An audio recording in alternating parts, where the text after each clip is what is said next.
name is Angela Pestello. And I'm Kathleen MacLeod, and we are the sisters. We wrote Faithful Furry Friends, service dogs, because there was a lack of education in the community surrounding service dogs and the tasks that they perform. In 2015, my son joined the Navy, and we decided we wanted to do something in order to give back and help with the community since he was starting his service work as well.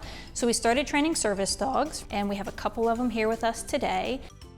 Axel, he is an 8-month-old Labradoodle. He will be trained for diabetic alert. And then we also have Percy, and Percy is a golden doodle, 9-week-old puppy. He will also be trained for diabetic alert, and he's gonna go all the way to the West Coast into California in about a year when he's completed his training. In our home, we have 2 pets, Memphis and Poppy. Memphis you can think of as the host of the home. It's her job to make sure the dogs learn their manners, they learn what they are allowed to do and not allowed to do, how they are supposed to behave in the home, and that's her primary role. Poppy's role is to make sure that they have fun, that they play, that she shows them, all the toys and where all the bones are buried. Service dogs play an important role in our lives because we have many veterans and/or servicemen in our family. My husband is a veteran of 24 years in the U.S. Army. And now I have 3 sons that are in the military, 2 in the Navy and 1 is a Marine. Service dogs are very important for veterans that are coming back from active duty because a lot of times veterans have PTSD or post-traumatic stress disorder.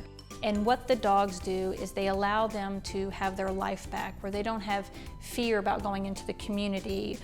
It just helps them get through the day and feel like they're back to their normal selves. Service dogs are very expensive. Their prices can range from $18,000 to $50,000, depending on what they're being trained to do and the tasks that they're being trained to perform. There are lots of organizations that help provide these amazing service animals to veterans that are little and sometimes even no cost. We started our own publishing company in order to maintain the rights to our story. That was very important to us. We just felt a need to let children know the do's and don'ts of service dog interactions, as well as educating the adult that would be reading to the child. And now I'd like to read Faithful Furry Friends and share our story with you.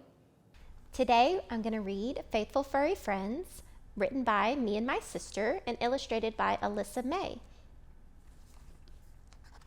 Hello, my name is Ranger. I'm a service dog. Have you ever seen a dog wearing a vest like mine? If so, they are a service dog too. We spend lots of time training to do special jobs that help people. We are very different than your dog at home.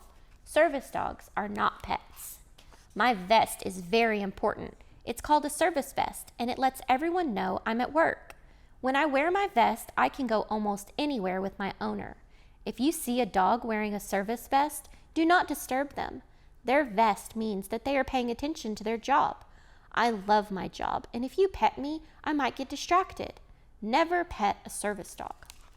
There are many types of service dogs. Some can be seizure alert, mobility support, police dogs, guide dogs, and many more. We'll meet some more of these dogs and learn what they do at the end of this book. My friends and I start training when we are just 8 weeks old. Sometimes we live in a foster home for a year or more. Our foster families teach us how to be good puppies. Then we go to advanced training with amazing trainers. They teach us how to perform special tasks so we can help people. Training is very hard and can take up to 2 years to complete. Do you know what to do if a service dog with a vest comes up to you without their owner? Tell an adult right away. Service dogs are trained to go get help if their owner is in trouble. Remember, if you see a service dog like me, just look at them with your eyes. If you have questions, you can always ask the service dog's owner. They would be happy to talk to you about their dog and how they help them. Now, what did we learn? A service dog is not a pet. Service vests are important because they show when I am working. Do not pet a dog wearing a service vest. Service dogs spend years in training, and if you see a service dog without their special person, tell an adult. Hi, my name is Poppy, and I'm a guide dog. My job is to help Bree. She is blind and she cannot see. My service vest has a handle for her to hold on to so that I can lead her from place to place. I'm trained to look both ways when crossing the street. I cross the road at crosswalks.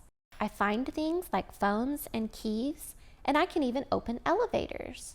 I tell her when there is a step up or a step down. Bree depends on me to keep her safe. My name is Max, and I am a hearing dog. I'm trained to help Casey because she is deaf. That means she can't hear. My job is to listen for doorbells, smoke alarms, alarm clocks, ringing phones, and much more. I nudge her with my nose, or I put my paw in her lap to get her attention. I am allowed to go everywhere with Casey as long as I wear my service vest. My name is Scooter, and I'm a mobility assistance dog. My job is to help Dan navigate while using his wheelchair. I bring him the phone when it rings, open automatic doors, and pick things up if he drops them. I can even help Dan get up if he falls out of his wheelchair. Hi, I'm Memphis. My sense of smell is so good that I can tell when somebody's blood sugar is too low or too high. My job is to help Walter, who has diabetes. I alert him by pawing or nudging him. I'm also trained to get help if Walter is too sick to care for himself. Hello, my name is Avery, and I am trained to find help if Katie is having a seizure. I can also alert her if she's about to have one. I lay down next to Katie to prevent injury while she's seizing. I know how to push a button that signals an alarm to notify others when she needs help. My job is to keep Katie safe. I'm Chief, and I help Carlos. He suffers with PTSD from serving in the military. My friendship helps Carlos when he is sad or feeling nervous. I also remind him to take his medicine. When we are around a lot of people, I help Carlos to feel safe and to stay calm. My name is Bella. I help a little boy, Theo, who has autism. Sometimes he runs away and he doesn't understand dangerous situations. I have been trained to be tethered to Theo. When we are tethered together, Theo cannot run away, and I protect him from harm. We spend a lot of time together, and I help Theo to stay calm. My name is Charlie, and my super sensitive nose has been trained to detect allergens. Braxton is my owner, and he is severely allergic to peanuts. With my help, he is able to avoid anything that might contain peanuts. When I smell them, I make sure Braxton does not eat that. I go everywhere with Braxton, even to school. Hi, my name is Rosie, and my job is to cheer people up when they are sad. I go any place where people need cheering up, like hospitals, nursing homes, and schools. I'm a therapy dog, which is different than a service dog. I am encouraged to interact with everyone. If you see me, you are allowed to pet and hug me all you want. I am Ranger, a police dog. I can sniff out drugs and bombs or chase the bad guys. I am trained to help find someone if they are lost, and I protect my partner from dangerous things. My vest is bulletproof. My job is to keep my partner and the community safe. I hope you've enjoyed listening to Faithful Furry Friends. I know I love our furry friends.